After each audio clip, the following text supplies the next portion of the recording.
Hi, my name is Korey Pereira, and I am a sound editor and mixer for film and television. And today we're going to talk about the top 5 tips for picture editors working with a post sound team. Number 1, keep your tracks organized. The last thing you want to do is have to pay your sound crew to go in and reorganize your tracks. The best practice I can recommend is dividing your tracks inside of your timeline into different food groups. Those food groups can be as basic as dialogue, effects, and music. You can then set up tracks for each of those types of sounds, and then most importantly, keep them consistent throughout the timeline. This way, your sound team can bring your tracks in and divide them up into the appropriate stems inside of Pro Tools and get right to work. Number 2, make sure you have rights to use the sound effects you add to your projects. Just like music, you have to have rights to use sounds that you didn't record.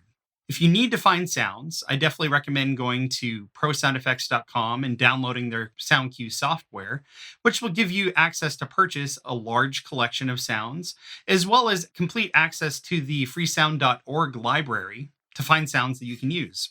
Number 3, make sure to keep the metadata intact from your production sound. As a dialogue editor in post, the first thing I do is use an XML or EDL to relink the timeline to the original production sound.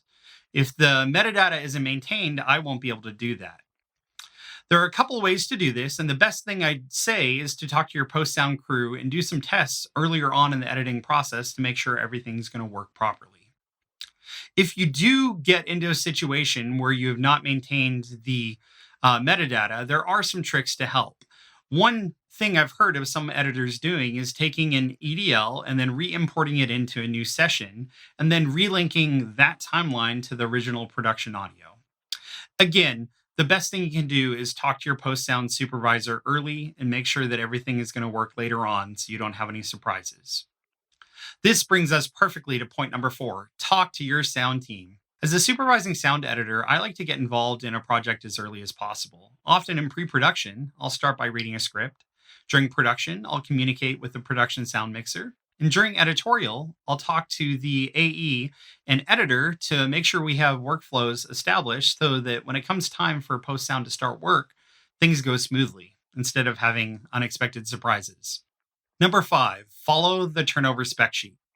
Every sound team is a little bit different and may ask for different files than you may be used to, but chances are they're asking for those files so that things can go as smoothly as possible. If you have questions about any of the steps or directions, be sure to reach out and I'm sure they'll answer the questions for you.